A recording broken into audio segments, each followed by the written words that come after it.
Hello everybody, and if you're new here, welcome to the Sarah Klassen channel. If you're not, welcome back.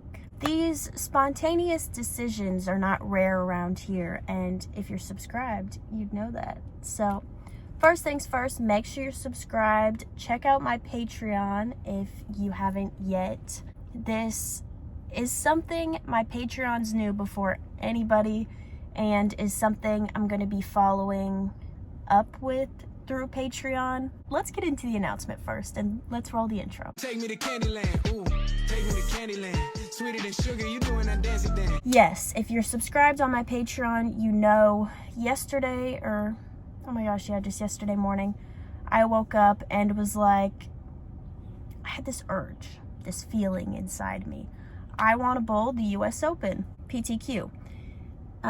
The main field is full, so I have to bowl the PTQ. I'm not a PWBA member or anything. Was last year, not this year. So I'm doing it. I don't know how this all worked out like it did, but I feel very grateful that it did. And oh my gosh, I always clap my hands. I've been rewatching my videos and like, why are you clapping? I like to talk with my hands. This video is going to be going over all of the bowling balls I'm bringing with me to New York. Because yeah, we're in Wichita, we're driving to Rochester, New York today. And I'm actually about to leave, but I did a live on my YouTube yesterday announcing this, and a lot of people asked, what balls are you bringing? What balls are you bringing? And at the time, I didn't even know. There's so many bowling balls sitting in my room, in my car, everywhere, that I needed to go through them before I had an answer. So, this video, we're going to go over what I'm bringing. I think I have 11 balls in my trunk, and here they are.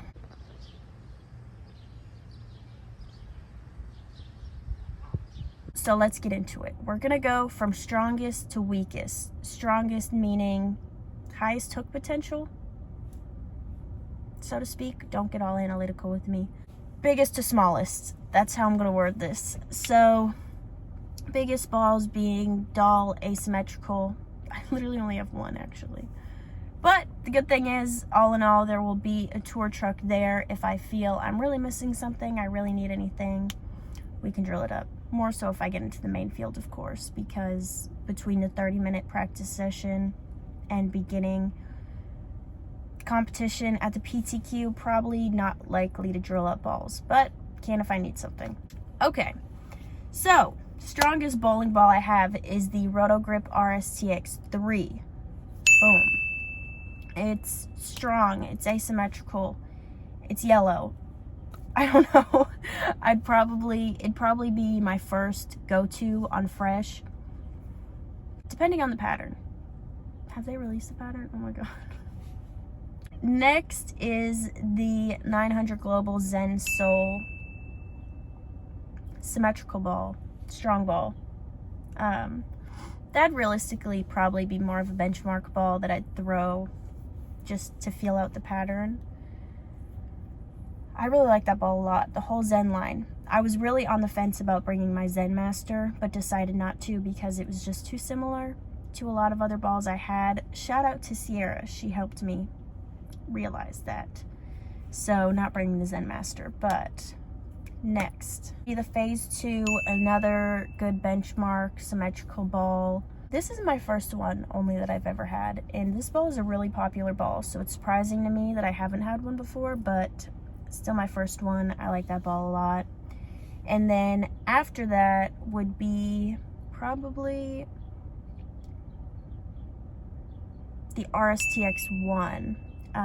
Goes a bit further down lane, a bit weaker. Maybe it's stronger than the Phase 2. Again, don't come for me.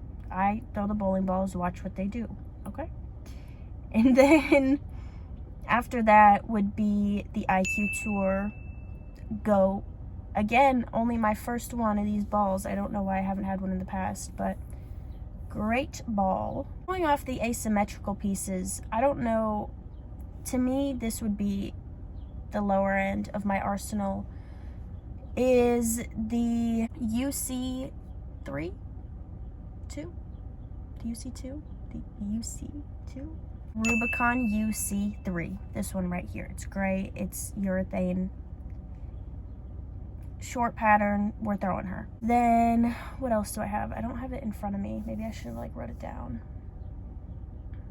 We also have the Wolverine Dark Moss, which this is where we're getting into balls that most likely wouldn't make an appearance until closer to the end of a block. But you never know, you know. More where we need something to go a bit further down lane before it sees it. And she's going to turn the corner. We love her. Great ball. And of course we couldn't make the trip without having the 900 Global Zen. One of my favorite balls ever. I throw it all the time. When I was in Dubai for the World Championships, I threw it almost the entire time. I love that ball with surface shiny. It always looks good. We love her, need her. And then, what else did I have in there? A Rubicon, the normal Rubicon. So I have a Rubicon and a Rubicon UC3. But the Rubicon, it's more of a dull ball. I like it a lot with surface on it, but it's weaker. And again, another ball I just throw when I don't even think it makes sense to throw it, but it finds a way to look good. I like that ball a lot. Basically this whole video. Yeah, I'm bringing this ball because I like it. But again, Rubicon, not so sure that it'd be something I use on the fresh. Probably in the middle of a block, in between a big ball and a shinier ball. And then I also have the Axiom Pearl, which is lower end, pretty weak ball. It's slow, but it's shiny. I don't know, pretty weak. Again, I've thrown it with some surface on it and it looks good, but shiny, looks great, helpful towards the end of a block. Especially for me, because like it's a stronger weak ball. I don't find myself throwing a lot of pieces where you're going to see a lot of angle, because that's just not my game. We're not there. We're weak. Fingers aren't there either, you know? It's really all just about knowing what works for your game, what's going to work best for you. And for me, it's a lot of the bigger to middle end pieces. Normally nothing too crazy shiny. We'll read early. Still have some energy in the back to knock the 10 out, because I struggle with that. And another thing that's important to note is the layouts on these balls. A lot of them I drilled myself and are pin over the bridge. And in the future, I want to experiment with different layouts. And also, after this event, I want to play around with my fit a little bit. I might be going out to California at the end of next month, where I would work with a pro shop guy down there to help me play around with my fit, because I don't know exactly what it is. I think my spans may be a little long. Shortening it might help me just make it a bit easier to get under the ball. Add some revs on there. We like that. But that's getting overboard. So still in Wichita right now. I am about to grab the last bits of things I need and then pack up and go. I'm really excited. We know, if you are an OG, if you were around last summer, we know these long road trips are no stranger to me. I actually made the drive up to Canada 2 weeks ago with my boyfriend. Hence why the seats leaned back so much, if you were curious. Yeah, I'm excited. I'm ready. I've rewatched some old live streams from when I bowled on tour last season, and man, I just looked mad. Like, I know my normal face is like,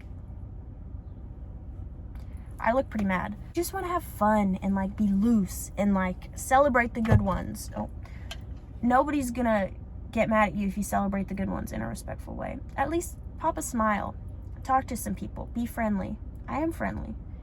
Whatever. This is what is going through my head, and I think that's where I'm gonna end this video.